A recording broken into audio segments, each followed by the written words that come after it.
Hi everybody and welcome back to Lost Genre Reddit Stories. This post is from the subreddit Am I the A-hole and it's by user TodayBackground5616. Am I the a-hole for possibly getting my cousin's wedding cancelled because I demanded an apology from his future wife? Let me start with some facts. In our marriage culture, we have a henna party and then a wedding party a week after. Traditionally, hennas are only attended by women of both sides, but in my community, this has never been the case. On top of that, henna parties are paid for by the bride's family and the wedding is paid for by the groom's family. Both bride and groom's families openly drink alcohol and every wedding event up until now was provided with alcohol. So, last week was my 24 female cousin, 28 male Jason's henna party. Well, actually his fiancée, 25 female Sadie's henna party, as only her name was plastered everywhere. We were told beforehand that there would be no alcohol at the henna, not for any religious reasons. So my other cousins, 24 to 36 female, and I decided to sneak in some of our own. My aunt and my mother even said it was a good idea and told us to bring a bottle of wine over to their table too. Just for clarification, no one told us the henna would be absolutely alcohol-free. We just assumed the cost was too high since the bride's side was paying for it, so bringing our own wouldn't be a problem. So when we, all of the groom's female cousins and his sister, arrived, we hid our drinks under the table out of respect for other guests, but especially our elders. Anyway, Sadie caught us halfway through the evening and jokingly berated us, but then told us we can put our drinks out in the open and that even she and her close friends were drinking as well. We chose not to do this because Grandma, for example, doesn't like us drinking. At some point in the evening, me and one other cousin were at the table and she refilled my glass with some rosé. Then the manager of the venue came to me and asked me what the substance in my glass was, to which I truthfully replied that it was alcohol. In a very rude tone, she told me to put it away or she would immediately shut down the whole party. She then went to another server and pointed to me, telling her to watch me for the remainder of the night. I felt so humiliated. When I told the rest of my cousins what happened and that we should go and put everything in the car, they told me the woman's attitude was totally uncalled for. Up until then, I felt bad because I felt like I ruined something, but what they said made sense to me. However, I didn't say anything to the bride or the groom and just tried to enjoy the rest of my evening. I didn't even tell my mother, who would have definitely made a scene. News spread quickly as Joanna, Jason's sister, went to complain to her parents about the manager's behavior. Seemed like everyone was on my side. The next day, one of my cousins, 36 female, Jade, texted the bride detailing what happened the past night, but she brushed over this. Another cousin, 29 female, Jeannie, texted the venue owner and manager asking to talk because there was some clear miscommunication. The manager doubled down and insisted we knew of this rule and knowingly and rudely ignored her rules. She called us the most disrespectful and mannerless group she ever hosted. The venue owner is a Muslim and the venue did not offer any alcohol, so it's not like we were stealing from her revenue. And before anyone comments on it, since we come from a culture where drinking is not the norm, but also not taboo, it is a common practice to serve outside alcohol in Muslim venues, since they don't offer it themselves. Sadie was clearly aware of what happened and so was Jason, as this was her party. I expected her to at least reach out to me. I waited for a text for 3 days because I understood that she might be busy or arranging things with the venue owner. But by Tuesday, I was fed up and felt disrespected. Up until now, I have been trying to bond with her as we are both close in age and also live closest to each other compared to the rest of my family. She and Jason even had a few dates in my house before the family knew about their relationship. So I texted Sadie. I told her what happened in case she didn't know the details, and then I wrote the following.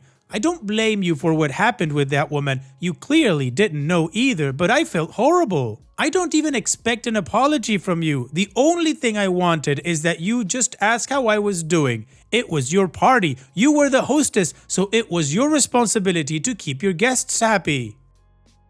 Would you have allowed this behavior towards someone else as well? Or are you acting like this because I'm only your husband's cousin? You should consider yourself lucky that that woman berated me, as I am the shyest of the bunch and couldn't talk back to defend myself. Because if it was anyone else of the girls, they would have made a scene, and rightfully so.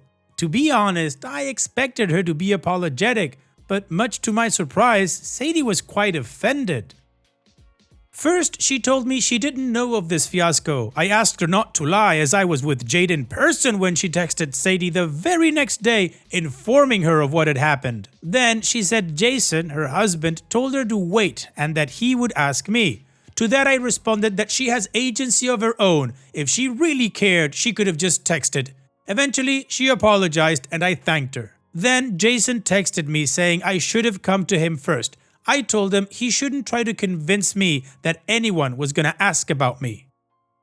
His mother, his father, his sister, all our elders knew what happened. The same evening, the bride texted my aunt, her mother-in-law, asking if they should cancel the wedding party. Jason and his parents turned against me, and Sadie's mother despises me. Most of my aunts are unsure, as we come from a hush-hush, sweep it under the rug culture, and I just opened Pandora's box. My mother and my cousins are fully supportive, but then again, my mother and her sister already weren't exactly on good terms before this situation. So, am I the a-hole?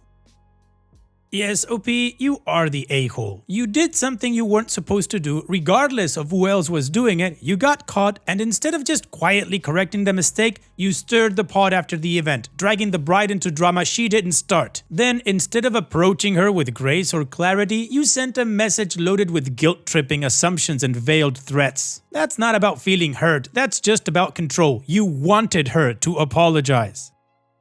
But the funny thing is that you mentioned that you didn't want her to apologize, but then you demanded an apology. The thing is that Sadie didn't berate you, the manager did. You had your drink, you got away with most of the night, and you still made yourself the main character. This was your moment, and you hijacked it. Honestly, your behavior throughout this whole post to me sounds like self-absorption dressed as victimhood. Yes, you are the a-hole. And what do you guys think? Let me know in the comment section, and now let's move on to the community comments. Sparkling Wine 23 says, "You're the a-hole. The venue had a stance. It was their space and their rule. They warned you and nothing significant came of it because you obliged. Why do you want the bride to apologize to you? You sound like an arrogant, entitled a-hole." Beagle Mama 2 Dutchie says, wait. The bride owes you an apology and a "how are you doing" text because you got called out by the venue owner? Girl, you are crazy and absolutely not shy. You're the a-hole. Low Temperature 9593 says, "You're the a-hole. How did this thing become so overblown? A woman was rude to you. Oh well, get over it. You must live a truly charmed life that you think being scolded by a stranger calls for people to check on you as if you sustained some grave injury. It's the equivalent of an emotional paper cut. Really, you owe your cousin and his fiancé an apology for your failure to get permission before bringing outside alcohol beverages to their event. Venues do shut down events for that offense. It could get them in trouble for not having the proper licensing and insurance. And you owe everyone an apology for creating a bunch of unnecessary drama." And OP responds, "As you can read, we had permission. The bride and her own friends also brought their own alcohol. The venue owner threatened to shut down the whole party because she caught me. She could have just said, 'This is not a place where we serve alcohol. Please put it away.' And I would have done so." OP's edit. To clarify, maybe my choice of words was not that good. We didn't sneak anything in that wasn't allowed. My aunt, the groom's mother, said we weren't going to serve alcohol, but that she expected those who wanted to bring their own. It was genuinely perceived as a cost issue, not being entitled to having alcohol at a Muslim venue. The bride's mother didn't communicate this with our side of the family, and the bride didn't know herself as she told her friends to bring alcohol as well. OP's edit too. Maybe I should add some perspective on our wedding culture. In Middle Eastern cultures, I don't speak for all of them, but I don't want to specify my ethnicity. Weddings are about hosting people. So yes, The venue owner berating a close family member is a big scandal. Get over yourself, man. Someone said I got a warning and nothing came from it, but being publicly called out is very damaging. Aside from that, my family is very close-knit. My cousin is like my brother. And we treat in-laws like blood relatives as well. If I was the host of a party, I would check up on my guest, especially someone that's going to become my family. That might sound sassy or condescending, but I truly mean it.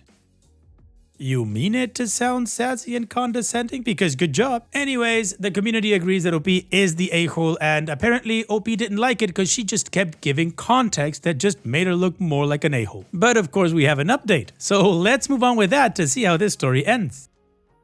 Not gonna lie, it's really hurtful to read people calling me horrid, disrespectful, coddled, and shielded from reality. Still playing the victim, I see. One thing I can assure you is that I am definitely not the favorite of the family. If anything, I'm the black sheep. That's why I felt justified when the rest of my family had my back. However, I accept the verdict. The week between one party and the other was bad timing, and I allowed my emotions to get the best of me when Sadie didn't react the way I expected her to. Well, the wedding happened after all. Sadie and I made up. After the texting war, I acted like everything was normal to not further cause any drama, as I assumed she had enough on her plate. I even drove 2 hours in traffic to deliver the bridal bouquet and missed my hair appointment for it, but no biggie. At the party we danced, laughed, and drank together. This time provided by the venue, of course. Safe to say, we're on okay terms.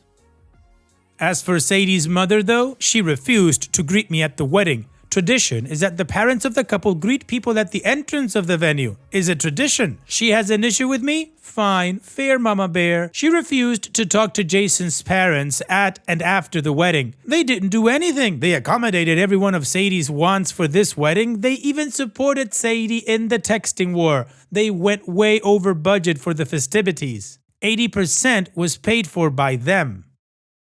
At the engagement party, Sadie's mom demanded about 50,000 euros in gold for her daughter, herself, and her mother. This is a given in tradition, but demanding it is considered scandalous and greedy. The groom's family will provide the bride with a hefty dowry no matter what. My aunt still managed to fulfill all these conditions while still caring for Sadie like a daughter. As for myself, with all sincerity and no backhandedness at all, I will be going low contact with the couple. I am sad for my cousin as he was truly a brother to me, but I understand his wife is now his immediate family. I won't be avoiding them, we'll just be cordial at family events. It's really hard to convey family politics in just one post, especially when our wedding culture is very specific, but I hope this makes some things clearer. Well, OP, maybe it's best for the couple and for yourself to just stay low contact. So on that point, hope that next time you're hurt, you lead with clarity and not emotion. Take care and thanks for sharing. And now let's move on to the next post that also has an update. This post is from the subreddit Am I the A-hole, and it's by user ThrowawayT102. Am I the a-hole for breaking up with my girlfriend after I found out she slept with someone while dating and lied about it? When I first started dating my now ex and asked her if she wanted to be exclusive, I asked her 2 questions. 1. Was she seeing anyone else? She said no. And 2. Has she slept with anyone else while dating me? She said no. She did ask me why I asked her that. I told her that I believe that if you sleep with someone else when dating others, that makes us incompatible. Cause to me, that means she either doesn't see sex the same way I do, or if she does see it the same way I do, then it means she chose someone else over me. We hadn't slept together by then, by the way. So after that, we were together for about a year and some months. Now, I found out that she had in fact slept with someone else while dating me. Honestly, there wasn't anything she could have said, but I figured I should let her talk. She said it meant nothing and that she didn't want to ruin a good thing and that I shouldn't let something so meaningless ruin our relationship. I told her that she lied to me and that I was very clear on my end. I told her we were done. She kept insisting that our relationship is good and that it was a good thing she lied. I told her I'm not gonna reward her lying. I do feel kinda guilty to be honest, but she lied to me when I was clear as possible. Am I the a-hole? Well, Opie, no, you're clearly not the a-hole. But thank you for posting. I always really enjoy reading the stupidity that some cheaters come. Like, don't let something so meaningless ruin our relationship. Right, like you lying and sleeping with somebody else. That's totally meaningless, right? Or that it was a good thing that she lied to you. Right. So no, Opie, not the a-hole. And what do you guys think? Let me know in the comment section and let's check out the community comments. Pretty Giraffe says, not the a-hole. You asked her at the beginning of the relationship if she had slept with someone else while dating you because that was a deal breaker for you, as it would have been for me too. She said no, knowing she had so. She started y'all's relationship on a lie. If she had have told you from the get-go, do you think you could have worked through it? How did you find out? Also to add, my previous partner also lied to me about sleeping with other people during the time we had just started dating, but I didn't find out until after broke up. Had I known beforehand, I would have ended it whenever I found out. No Palpitation 6244 says, not the a-hole. Don't let these comments gaslight you with exclusive talk nonsense or that she ended up choosing you. You're 100% right that her having sex with the other guy was her choosing him, or if not him, choosing pleasure over you. Which is even worse because she could have gotten pleasure with any guy, including you, and she chose not to get it from you, but from him. Yakushi G says, not the a-hole. How do they not realize saying it was meaningless makes it so much worse? She literally threw away a good relationship for meaningless sex. And Opie responds, well, to me, it doesn't have much of a difference. Meaningless sex, she doesn't see sex as intimate as me because I don't believe in meaningless sex when looking for a relationship. For meaningful sex, she had a close connection with someone else and for some reason, it didn't work out, leaving me a second choice. Holo That Follows says, not the a-hole. She had a moment to come clean about her sleeping with someone else while dating in that moment and may even have considered it when she followed up with asking why you asked. But all that matters is that she chose not to tell you the truth and lied by omission in the process. She was feeling out what you knew already, so she would know how much to lie. She made a choice in that moment. Don't feel guilty that her choices had consequences. You should actually be proud that you kept your boundary and did what was right to protect yourself. You are going to go on to have a healthy relationship with someone who is on the same page as you one day, and maybe your ex will have learned not to sleep with people while dating another from all this. A Numbers Palindrome says, she asked you why because depending on your answer, she was going to decide to tell the truth or lie right then because she wanted to be in the relationship. The fact she was sleeping with someone else while not sleeping with you while talking means she wasn't overly attracted to you. You had to do more locking her down to get the same thing another man got, free, no obligation sex. You don't even know when she actually cut the other guy off. Do you really think from that day you made her your girlfriend she ghosted the other guy? I'd argue no. And TBC456 says, you're the a-hole, you set her up. She didn't know you at all and yet you wanted a commitment. If you had that discussion during the first or second date, I'd say not the a-hole. But you have at the point where you're ready to be exclusive implies it was several dates or months. That's a setup. You were testing her instead of just communicating your expectation. Immature and obnoxious. But doesn't matter, it's over. So why even ask this question? Move on. Well, the majority of the community agrees that OP is not the a-hole and some people live in Narnia. So now, let's move on to the update to see how this story ends. So, my ex came by to my place to pick up her things. Or well, at least that's what I thought she was doing. She said she still wanted to talk about us, that she wanted to stay together and asked for a chance to hear her out. Against my better judgment, I agreed. I think on some level, I'm hoping to find something to change my mind. Despite what I may seem like, I do love her, but I don't think I can trust her anymore. Sadly, nothing she said really changed my mind. She actually used a lot of the arguments I heard in the last comment section. She told me that she knew the other guy better, but liked me way more and that our relationship was way better than anything she had with the other guy. I told her that didn't change my mind because in my mind, she chose him before me. She told me that wasn't the case and then I straight up asked her why she slept with him before me then. She told me that it was just different and that it wasn't a comparison. I told her I didn't believe her. She then asked me what I expected her to do. If she told the truth, I'd have broken up with her, and she lied. I'd have still broken up with her. At that point, I knew I just wasted my time talking to her, and I asked her to leave. Thanks for all the support. To be honest, I think my last post made me feel more ready for my ex's visit. OP's edit. If someone gets upset when you set boundaries, it's a sign that the boundary was necessary. Well, OP, even though that last conversation was absolutely unnecessary, you're still out of that relationship, so good for you. Here's wishing you the best, OP. Take care and thanks for sharing. And that's it for today's video. Thank you so much for taking the time to watch it. Now, if you've gotten to this point in the video, I assume that you like these stories that I'm reading out, so here are a couple more that you might enjoy. And if you don't have any time to watch another story right now, save it for later, and also, don't forget to hit that subscribe button.